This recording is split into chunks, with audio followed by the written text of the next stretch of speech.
Betul ke keturunan Laksamana Bentan akan muntah darah kalau menjejakkan kaki ke Kota Tinggi Johor? Mengikut cerita orang lama-lama dahulu, Laksamana Bentan merupakan panglima perang yang hebat pada zaman Johor lama dulu. Setia mempertahankan kawasan Bentan ataupun disebut Bintan dan juga kawasan Kota Tinggi. Mempunyai ilmu kebatinan dan ilmu mempertahankan diri yang tinggi, serta terlibat dalam konflik istana, pengkhianatan dan juga sumpah berdarah. Dan untuk pengetahuan korang, sebelum korang meneruskan video ini, aku akan bahagikan cerita Laksamana Bentan ini dalam berbagai-bagai versi. Okey, sebenarnya cerita Laksamana Bentan ni ada berbagai-bagai versi. Dan berikut adalah versi yang pertama. Dan untuk kali ini aku akan ceritakan versi pertama dan versi yang paling popular tentang Laksamana Bentan. Untuk pengetahuan korang, Laksamana Bentan sebenarnya mempunyai isteri yang bernama Dang Anom. Dikatakan sewaktu Laksamana Bentan keluar ke luar negeri, okey.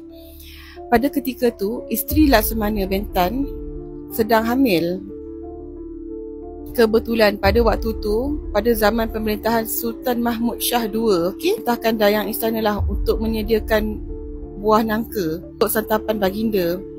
Hal ini telah diketahui oleh Dang Anom yang kebetulan pada waktu tu terliur, okey, apabila melihat buah nangka yang masak.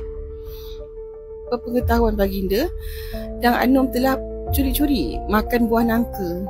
Di saat Sultan Mahmud Shah tahu tentang berita ini, Sultan Mahmud amatlah murka.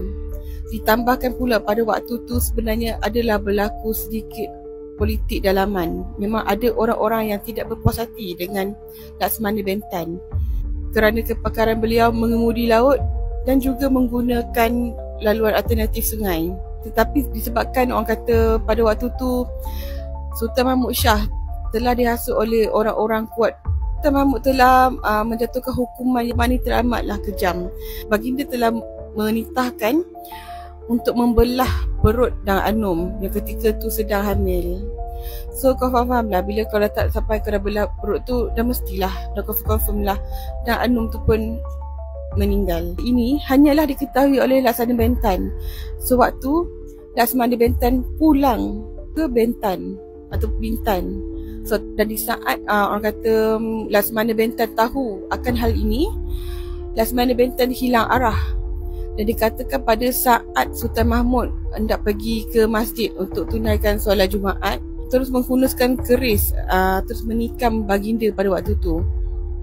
Sempat membalas balik tikaman Laksamana Bentan kerana mencederakan baginda. Saat itulah Sultan, ini versi yang pertama. Versi yang kedua aku akan cerita lain kali. Kata Sultan Mahmud Shah II telah melayangkan sumpahan dia yang berbunyi, aku haramkan kau dan keturunan kau menjejakkan kaki ke Kota Tinggi.